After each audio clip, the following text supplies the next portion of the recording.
Hoy vamos a terminar la serie que yo titulé La realidad de la fe. Esto es una serie que empecé con la iglesia Anglo, la terminé esta mañana, es el mismo mensaje que tengo para ustedes hoy, pero la serie tiene 5 partes y pues como estábamos un poquito desfasados, el jueves tuve que dar 3 partes o 4 partes juntas, ¿verdad? Y yo sé que se hizo un poquito largo el mensaje, pero era necesario para entonces culminar con lo que vamos a hablar hoy, ¿ok? Hasta ahora, en esta serie, hemos aprendido un par de cosas. Primero, sin fe es imposible agradar a Dios. Sin fe es imposible agradar a Dios.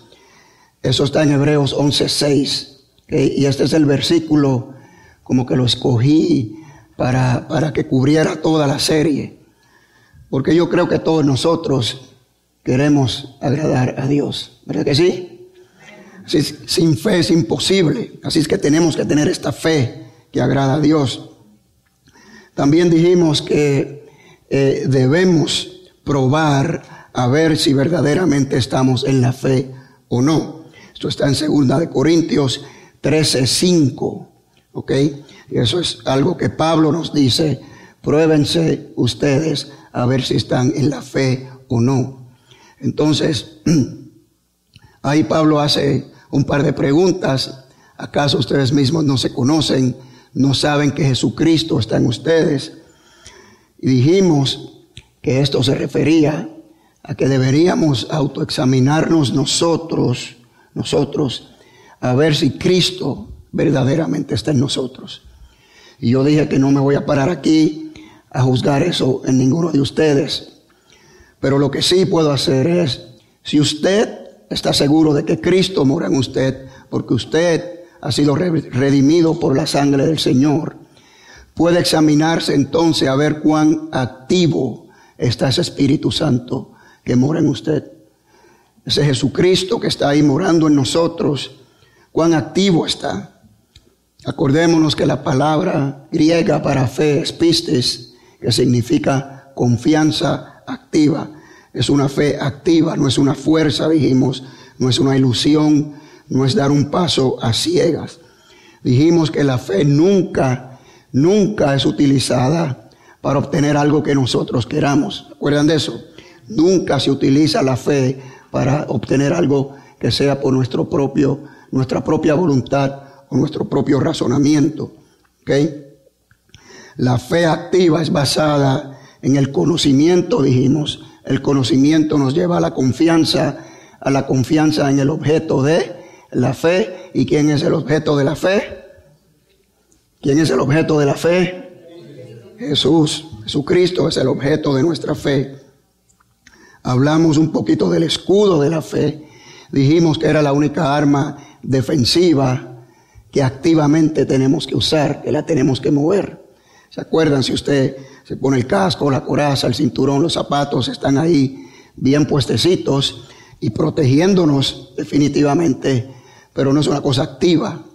El escudo es lo único que podemos ponernos y activamente usarlos.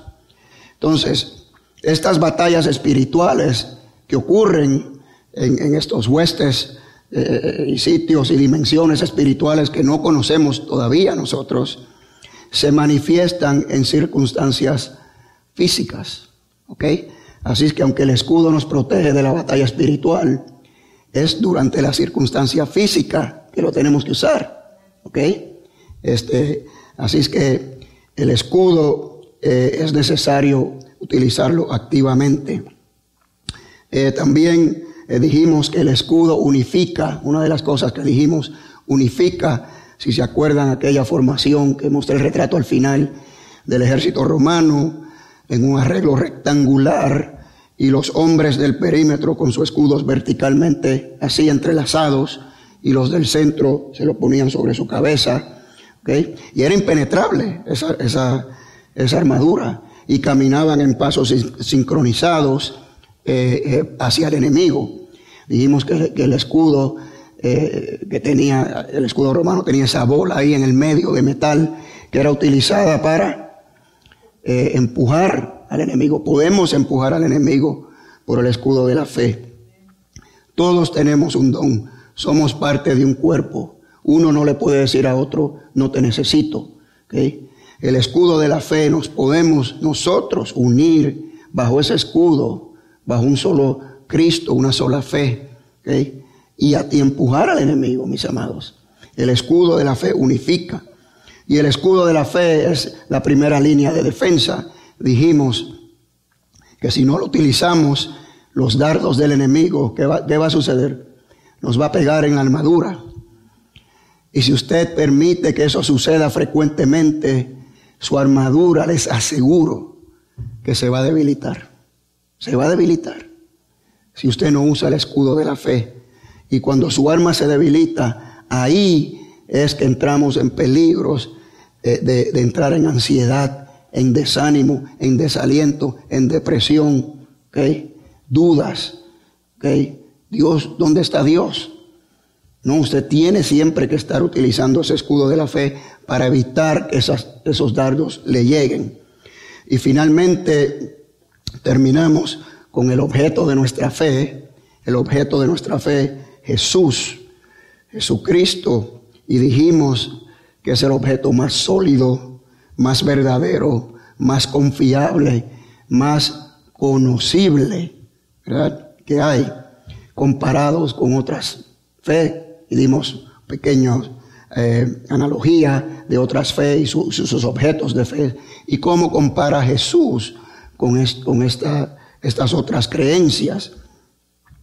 Y dijimos que la resurrección de Jesús es el evento que produce o debería producir más fe en nosotros.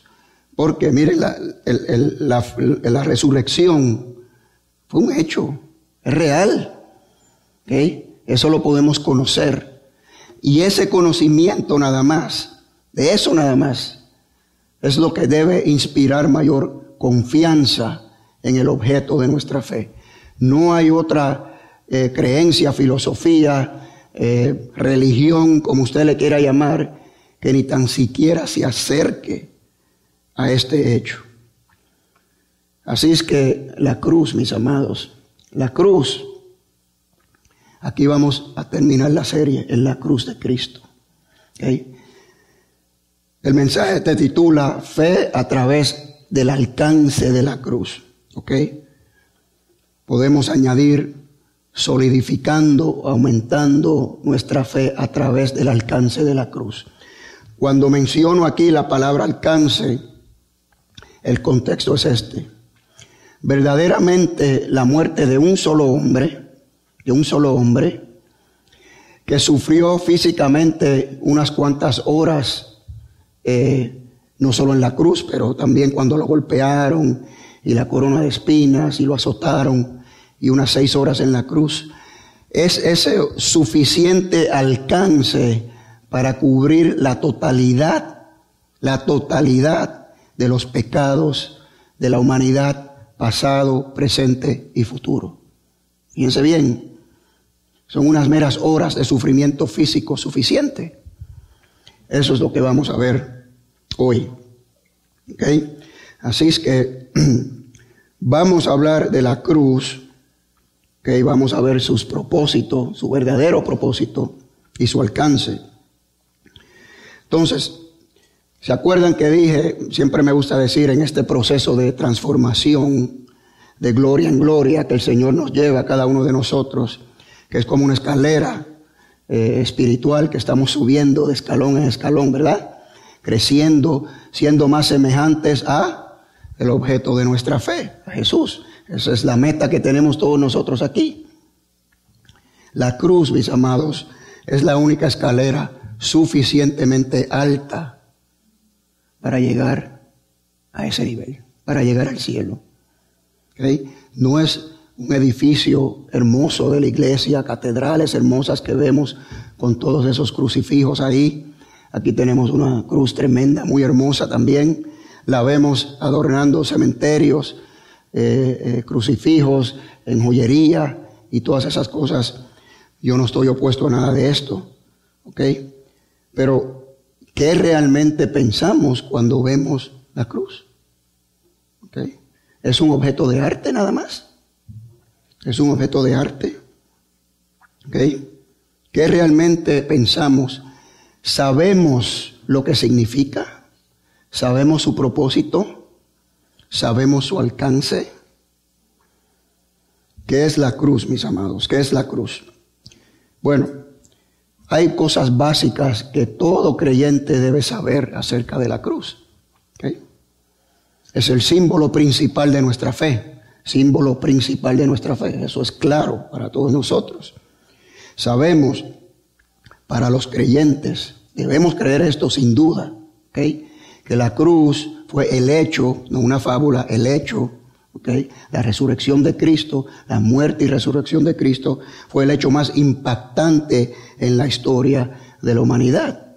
Si la cruz dividió la historia, antes de Cristo y después de Cristo. Estamos en el año 2018, ¿después de quién? De Cristo. ¿Okay? Empezó el reloj en la historia otra vez. Eso está tremendo. Resucita Jesús y empieza el tiempo de nuevo a contar. ¿Qué cosa, verdad? ¿Okay? La cruz declara el plan y el propósito de Dios antes de la creación del universo. Importante esta frase, antes de la creación del universo. La cruz es el sacrificio voluntario de Dios para redimir a la humanidad. Ahí en Marcos 10, 45, nos dice, porque ni siquiera el Hijo del Hombre vino a ser servido, sino para servir y para dar su vida en rescate por muchos. ¿Es esto lo que pensamos cuando vemos la cruz? Esa es la pregunta. La cruz separa al cristianismo de todas las demás creencias y filosofías y religiones, como dije. Solo el cristianismo, ¿okay?, nos dice que Dios entró en tiempo y espacio a pasar por toda la experiencia humana, desde nacer hasta morir y todo lo que hay entre medio humanamente ahí, ¿ok? Para morir y redimir la humanidad. No hay nadie que predique esto, ¿okay? De hecho, para muchos es una ofensa, ¿okay? Así es que el conocer verdaderamente el alcance de la cruz, el propósito, el significado de la cruz, ¿okay?, nos debe llevar. Mientras más conocimiento tengamos, más nos va a llevar a la confianza en el objeto de nuestra fe. Y mientras más confianza tengamos en el objeto de nuestra fe, más sólida es nuestra fe, más real, más convicción vamos a tener. ¿Ok? Así es que vamos primero al propósito y significado de la cruz. Para hablar del propósito, verdadero propósito de la cruz, tenemos que ir y trasladarnos antes de la fundación del universo, antes de que el Señor pusiera la primera piedra, como dicen, ¿verdad?, en la construcción y la creación de este universo. Tenemos que ir allá. ¿Ok? La cruz tiene propósitos, como dije, que todos debemos saber, propósitos básicos. Pero como mencioné también el jueves, el plan de Dios, mis amados, a veces yo creo que no estamos mirando bien, vemos lo que está en la superficie y está bien, nada malo con eso, fantástico. Pero si estudiamos más la palabra, nos comunicamos más con Dios, oramos, pedimos sabiduría, nos congregamos, estamos buscando esa relación íntima que Dios quiere tener con nosotros, vamos a ver un plan más grande, un propósito mayor en la jerarquía del plan de Dios. ¿Okay? Y yo someto que la cruz tiene un propósito mayor. ¿Okay? Vamos a ver rapidito lo que todos sabemos. ¿Okay? La cruz, quizás la primera palabra que pensemos del propósito de la cruz es expiación, ¿verdad? Para el perdón de nuestros pecados. Está correcto. ¿Okay? También trajo reconciliación. Antes éramos enemigos de Dios. A través de la cruz ya Él nos ha adoptado como sus hijos. ¿Okay? Reconciliación, expiación, reconciliación, redención. ¿Okay?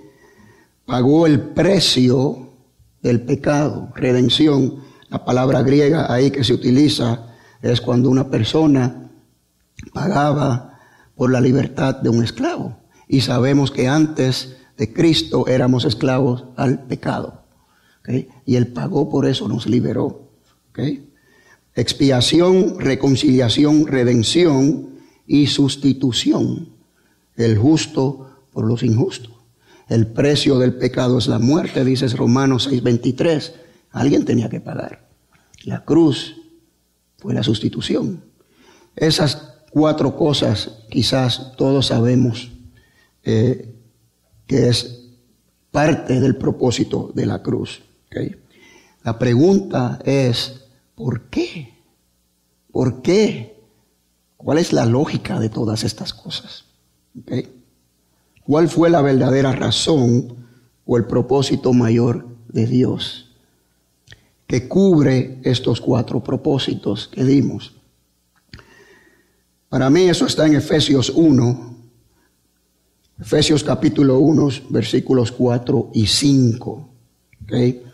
Me maravilló mucho cuando estudiamos en la célula este capítulo, escuchando también el mensaje de Alejandro, las notas. El Señor me iluminó de gran manera en esto.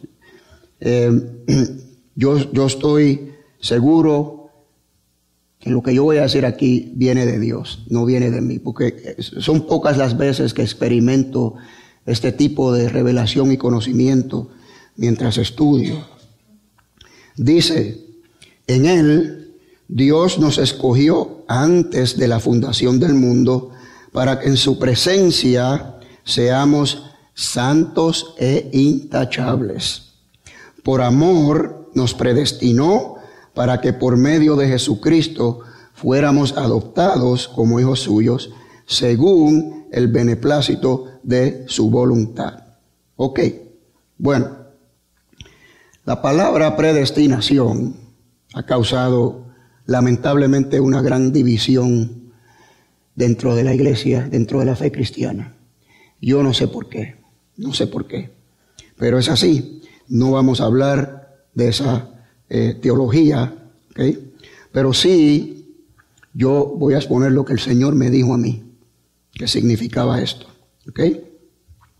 Así es que vamos a volver antes de la fundación del mundo, antes de que se pusiera la primera piedra, como dije. El versículo 4 nos dice claramente que fuimos escogidos allí. Ahora, es difícil para nosotros entender porque no hay tiempo y espacio. Dios está fuera de tiempo y espacio. Pero, para que sea claro, ahí en ese tiempo, ¿verdad? Antes de que Dios decidiera, o bueno, ya había decidido antes que empezara su trabajo, fuimos escogidos allí, antes de que la creación empezara. Entonces dice, para que seamos, ¿qué? Santos e intachables, irreprensibles, sin mancha. Hay otro versículo que dice sin arrugas. ¿Okay? ¿Por qué, mis amados?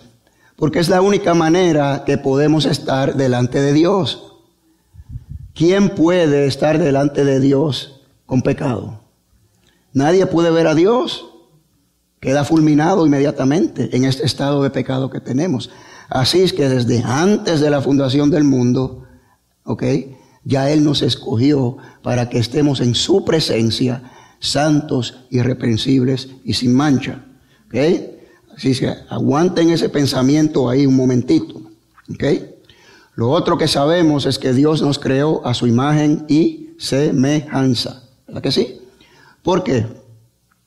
Porque solamente seres de la misma imagen y semejanza son capaces de tener una relación verdadera, pura, santa, incorruptible, de amor por toda la eternidad. Si no están hechos a imagen y semejanza, no se puede hacer. Por más que usted me diga, mis amados, que usted ama a su perro, ¿okay? Usted no tiene una relación profunda y especial y con incorruptible y verdadera, ¿ok? Con su perro. Yo tenía un perro, también el famoso Frodo, que muchos los conocieron, y lo amamos y lloramos cuando murió, ¿ok? Pero yo no puedo comparar la relación con un animal que no está hecho a mi imagen y semejanza con la relación con mi esposa o con una relación con ustedes en Cristo Jesús.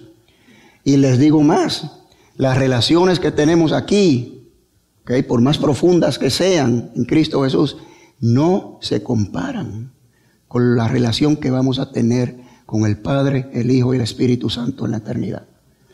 El Padre, el Hijo y el Espíritu Santo tienen una relación, esa es la relación que tienen, verdadera, incorruptible, sin mancha, perfecta, santa, pura, amor perfecto, ¿okay? Y esa es la relación que vamos a tener nosotros con el Señor cuando estemos en la eternidad. La única manera de hacer esto es hechos a su imagen y semejanza y estar santos e irreprensibles, sin mancha. No hay otra manera, ¿okay? Así es que la conclusión número 1, fuimos creados a su imagen y semejanza con el propósito de estar con Él por toda la eternidad en una relación santa, perfecta y pura. Para que esto fuera posible, tenemos que ser hechos a su imagen y semejanza y también ser irreprensibles y sin mancha. Es la única manera. Así es que allá, antes de la creación, el Señor nos escogió para esto. ¿Me explico? ¿Okay? Ahí estamos, ya escogidos. Señor, ese era el plan del Señor. Ahora, vamos a hablar un poquito del libre albedrío. Nos dice en 1 de Juan 4:8 que Dios es amor. ¿Okay? El que no ama no ha conocido a Dios, porque Dios es amor. Ahora, siempre oigo esto de los atributos de Dios. ¿Cuáles son los atributos de Dios? Pues amor, bondad, todas estas cosas. Muy cierto, muy cierto. Pero de nuevo, vamos a ir más allá. No es solo un atributo, mis amados, es lo que Dios es. Su esencia es amor. Su esencia es bondad. Su esencia es justicia. Es lo que Él es, por definición. Es un atributo, pero es más que eso. ¿Ok? Entonces, cuando Él crea el ser humano a su imagen y semejanza, por definición lo tiene que crear en amor. ¿Ok? Porque lo que es de la voluntad de Dios, lo que sale de su voluntad, como vamos a ver al ratito, se manifiesta en lo que Él es. En este caso, amor. Él crea un ser humano en amor. Y le da la capacidad de escoger el libre albedrío. ¿Por qué? Porque obviamente sin libre albedrío no hay amor. No puede haber amor verdadero. Esto debe ser claro para todos nosotros. Para mí el Señor tenía dos opciones. Usted puede buscar quizás otras libros y de filósofos muy bien preparados, defensores de la fe, que dan 4 o 5 razones, opciones que Dios tenía. Pero para mí hay solo dos. O no creo nada, no voy a hacer ninguna creación, ¿ok? Porque yo no necesito nada. Padre, Hijo, Espíritu Santo en la eternidad, en una relación perfecta, santa y pura. Yo no necesito nada. La otra es, bueno, los voy a crear para que me obedezcan a mí nada más y solamente hagan lo que yo digo, sin capacidad de escoger. Forzado. Amor forzado no es amor, mis amados. No es amor. ¿Okay? Así es que el libre albedrío es por definición, ¿okay?, algo que Dios nos dio porque Él es amor. ¿Okay? Para que nosotros tuviéramos la capacidad de escoger en verdadero amor, escogerlo a Él o no. ¿Okay? Es más, y esto se puede llevar más a nuestras relaciones con el prójimo.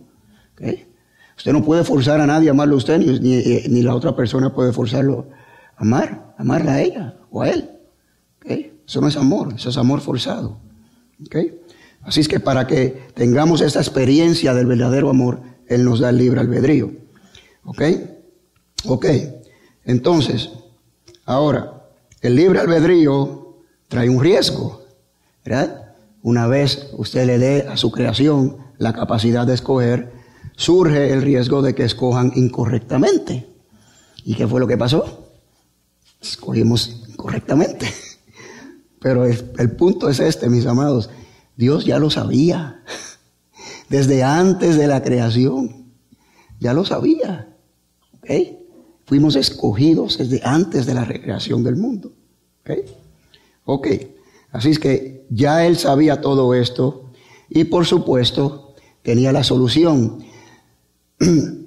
Como Alejandro ha dicho muchas veces, no fue que Dios se le ocurrió, tuvo un problema y de momento, ¿qué hago? Adán pecó y ¿qué voy a hacer? Y pensó un ratito, ya la tengo. No, mis amados. Pero me puse a pensar un poquito más. ¿Realmente es una solución? No, no es una solución para mí porque ya Él lo sabía. Es parte del plan, mis amados. No es que sea una solución, fue parte del plan desde el principio. ¿Ok? Ok, entonces, el plan de que hablé en la conclusión 1, de llevarnos ante Él, al frente de Él, santos y sin mancha, para establecer una relación santa y pura, perfecta, en toda su capacidad, por toda la eternidad, ¿ok? Este plan incluía ya esta solución, por decirlo así, ¿ok? Entonces, otras de las esencias de Dios es la justicia. La justicia.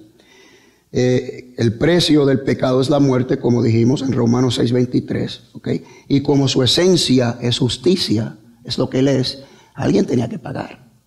O sea, todo esto es parte de su pensar, de su mente, desde antes de que empezara la creación. Es importante entender esto.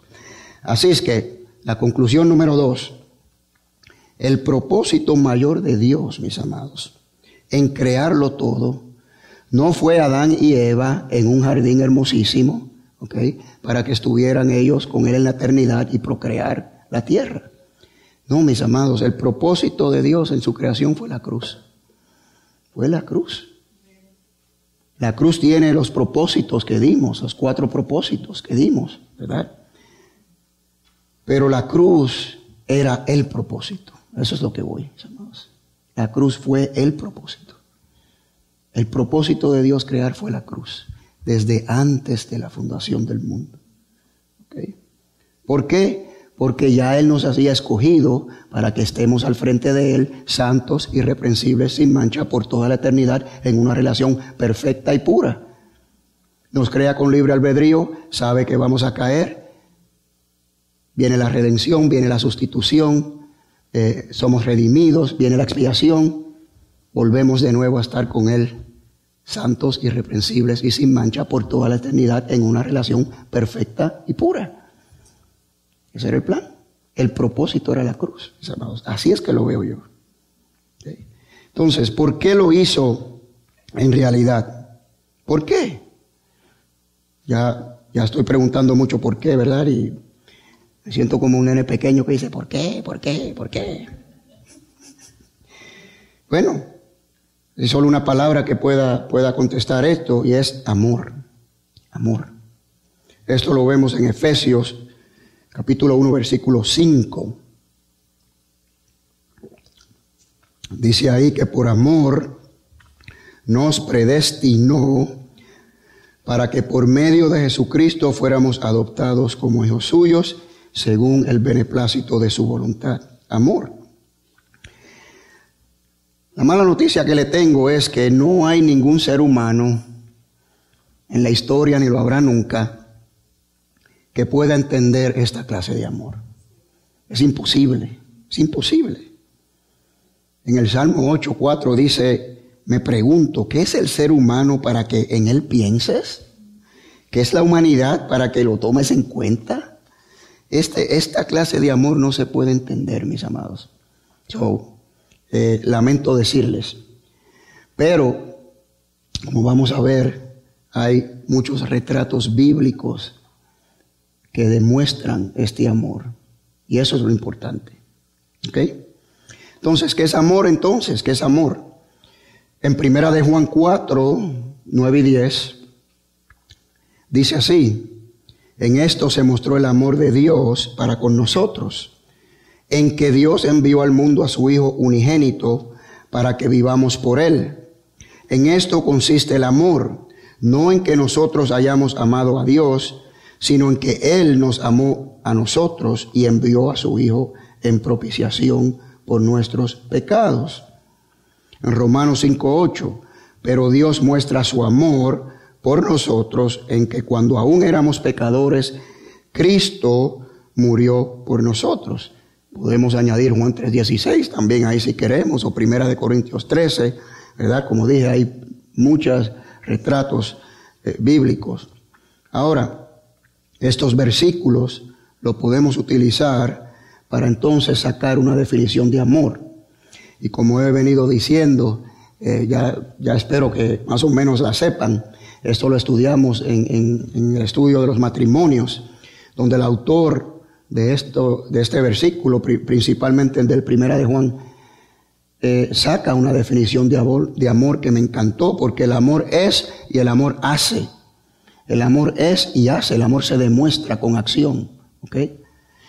Dice la definición que es un sacrificio voluntario por el bien de otra persona, sin esperar nada a cambio, independientemente si la persona se lo merece o no. Un sacrificio voluntario, sin esperar nada a cambio, por el bien de otras personas, independientemente si la otra persona se lo merece o no. Y yo le añadí con el propósito de restablecer o solidificar una relación, mis amados. Una relación. Porque cuando el hombre pecó se rompió la relación.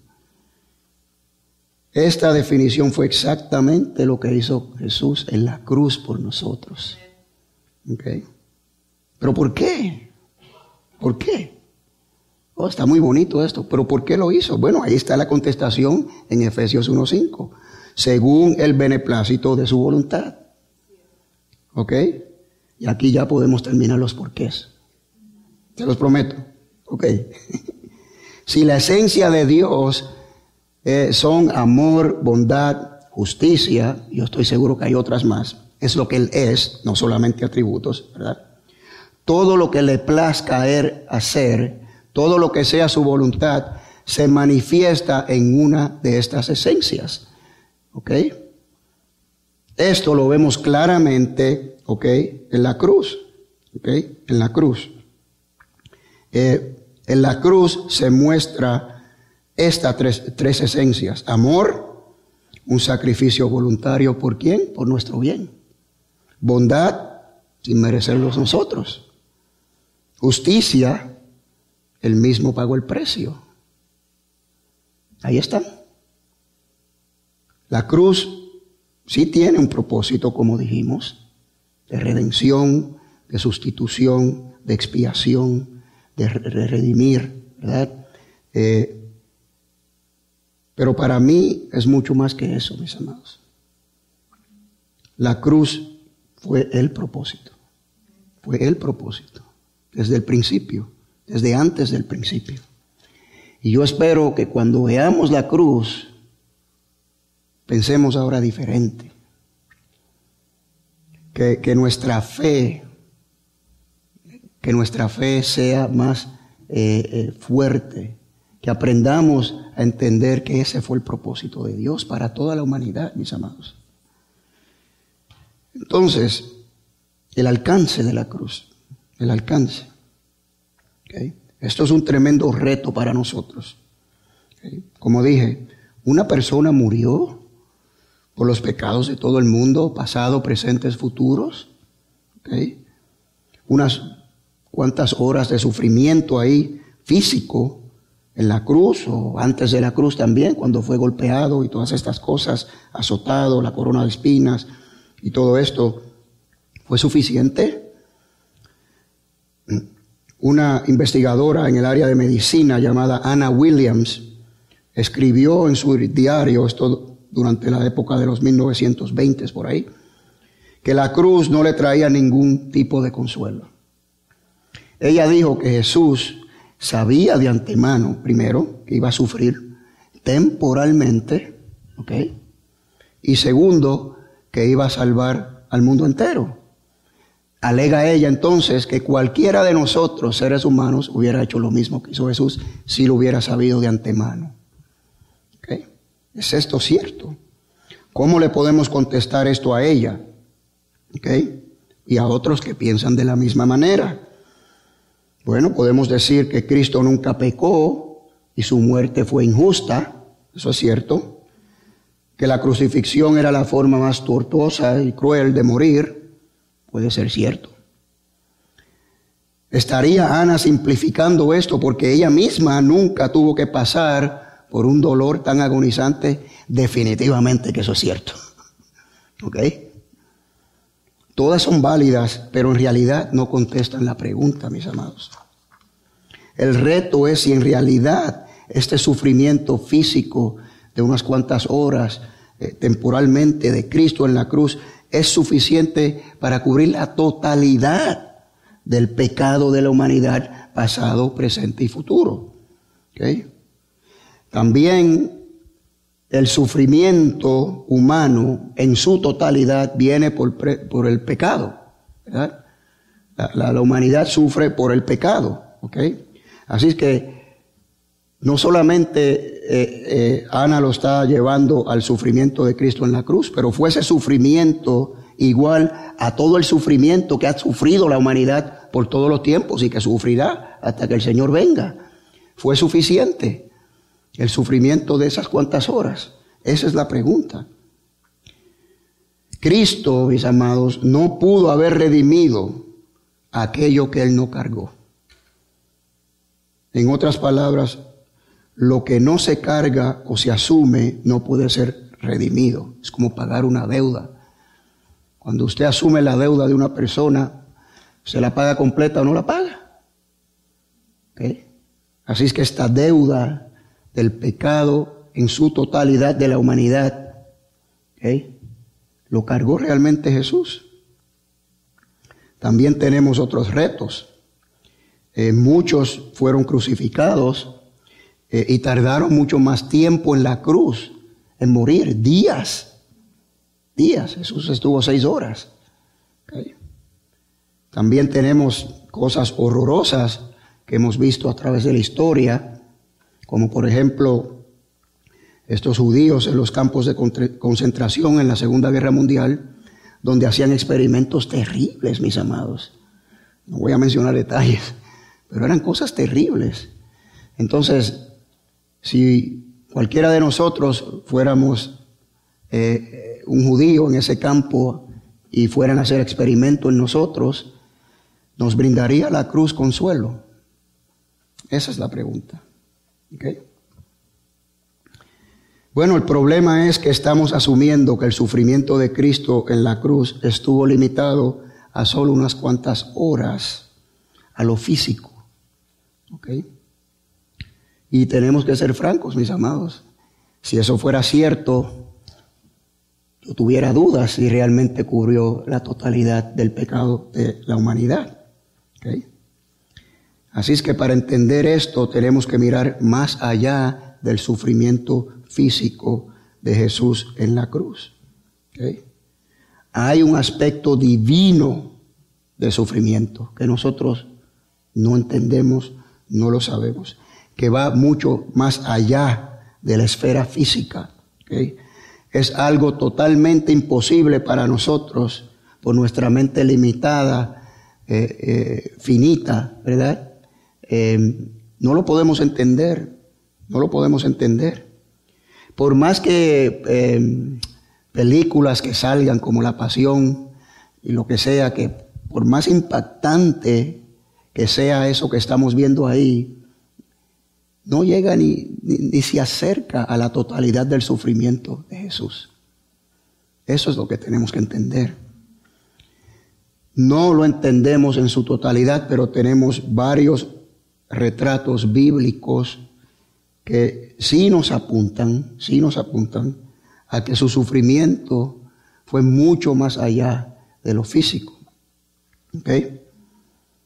Primero, Tomás tocando sus heridas. ¿Cómo es posible que un cuerpo resucitado en el cielo pueda tener las marcas de lo que vivió aquí en la tierra? ¿Cómo es posible? No hay ninguna indicación en la palabra que nuestros cuerpos resucitados van a llevar las marcas de lo que vivimos aquí. Gloria a Dios, amén. ¿Verdad? Así es que yo le dije a los americanos que empiecen a orar desde ahora para lo que usted necesite en su cuerpo, lo que quiera tener, pídale al Señor. Bueno, no dice que vamos a tener cuerpos perfectos, puros, santos, irreprensibles, sin mancha, para poder tener esa relación eterna con el Padre, ¿verdad? Pero Jesús lleva las marcas. ¿Y saben qué? Se las vamos a ver y las vamos a poder tocar por toda la eternidad. No es que se le van a ir. ¿Okay? Así es que pensemos en lo que esto puede significar. ¿Okay? Segundo, Cristo, el Cordero inmolado desde antes de la fundación del mundo. Eso está en Apocalipsis 13:8. Dice, y adoraron a la bestia todos los habitantes de la tierra, todos los que no tienen su nombre inscrito en el libro de la vida del Cordero que fue inmolado desde el principio del mundo. Desde el principio del mundo, para mí significa desde el principio de la creación. Entonces, ¿qué puede significar esto? No me atrevo a decir exactamente porque no sé, ¿okay? Pero podríamos pensar un poquito. Podría ser que Cristo empezó a sufrir desde que se dio la creación. ¿Okay? Piensen esto, el Padre, Hijo, Espíritu Santo, antes de la creación, en armonía perfecta, en relación perfecta, en amor perfecto, puro, santo, incorruptible, no necesitan nada. De momento, boom, tiempo y espacio, pecado entra al mundo, ¿ok? Eso era el plan desde antes de la creación, el Cordero fue inmolado. Podría ser que Cristo empezó a experimentar una separación del Padre y del Espíritu Santo desde ese tiempo. Desde el principio de la creación hasta su resurrección. Millones o billones de años quizás, no sé. ¿Okay? El Cordero inmolado desde antes de la creación del mundo. ¿Okay? Tercero, Jesús se sometió voluntariamente. Esto quizás no apunta a un sufrimiento divino, pero lo menciono porque esta señora Ana se le olvidó mencionar esto, ¿okay? Se le olvidó, no sé si por conveniencia, ¿okay? ¿Se acuerdan cuando Pedro sacó la espada y cortó oreja, verdad? ¿Qué dijo Jesús? Guarda tu espada, Pedro, ¿no sabes que yo puedo llamar a 2 legiones de ángeles y me encargo de todo esto? Y acabó, ¿okay? En Juan 10, 17 y 18, dijo Jesús, por eso el Padre me ama, porque yo pongo mi vida para volver a tomarla. Nadie me la quita, sino que yo la doy por mi propia cuenta. Tengo poder para ponerla y tengo poder para volver a tomarla. Este mandamiento lo recibí de mi Padre. Ahora voy a volver a la pregunta de Ana, entonces. ¿Ustedes creen que cualquiera de nosotros o cualquier ser humano en la historia, teniendo ahora esta opción, simplemente tronar los dedos y destruir a los que nos quieren hacer daño, van a escoger ir a la cruz? Yo creo que no. Yo creo que no. Y el último punto, y quizás el más que me dice a mí, es separación divina. Separación divina, mis amados. Como dije, el Señor con el Padre, con el Espíritu Santo, en una relación pura, santa, perfecta, incorruptible, sin mancha, póngale el adjetivo que usted quiera ahí, ¿ok? Por toda la eternidad. Y de momento, ¿qué sucede? Hay una separación. ¿Okay? Yo pienso que esa separación empezó desde la creación del mundo, mis amados. Ahí empezó el sufrimiento de Jesús. Dice en Filipenses 2, 5, 8, que haya en ustedes el mismo sentir que hubo en Cristo Jesús, que siendo en forma de Dios, no estimó el ser igual a Dios como cosa a que aferrarse, sino que se despojó a sí mismo y tomó forma de siervo, y se hizo semejante a los hombres, y estando en la condición de hombre, se humilló, y asimismo se hizo obediente hasta la muerte, y muerte de cruz. Cuando tratamos de entender esto de la relación del Padre y del Hijo y del Espíritu Santo, que el Hijo por voluntad propia vino y se separó para entrar en tiempo y espacio y pasar por toda la experiencia humana desde el nacimiento hasta la muerte. ¿Ok? ¿Por qué? Yo no puedo percibir ni entender cómo es posible que el Señor hubiera hecho eso que hizo. Y yo someto que esa separación es un sufrimiento divino que no entendemos ninguno de nosotros. Ninguno de nosotros lo entendemos. Cuando Jesús dijo, Dios mío, ¿por qué me has abandonado en la cruz? ¿Qué significa eso, mis amados? Esto es tremendo, porque el Señor se separó, el Padre lo abandonó, el Espíritu Santo lo abandonó. Y yo someto que no solamente Jesús está sufriendo inmensamente, pero el Padre está sufriendo, el Espíritu Santo está sufriendo. ¿Ok? ¿Usted dejaría que su hijo muriera de esa manera? Mis amados, no lo podemos entender, pero estos retratos nos indican que sí hubo un sufrimiento divino, más allá de lo que nosotros podamos imaginarnos. ¿Okay? Más allá. Pero les digo una cosa, no lo entendemos ahora, pero cuando estemos allí, en la eternidad con Él, santos, irreprensibles, sin mancha, a su imagen y semejanza, y tengamos esa misma relación que hay entre el Padre, el Hijo y el Espíritu Santo, pura, perfecta, en su totalidad, por la eternidad, les aseguro que lo vamos a entender, porque les aseguro que no vamos a querer separarnos de allí, mis amados. Amén. Vamos a orar.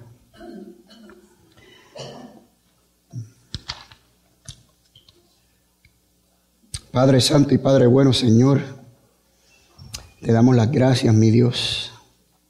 Gracias, Señor, por habernos escogido antes de toda creación para estar contigo en la eternidad, santos, irreprensibles, sin mancha, sin arrugas, Señor.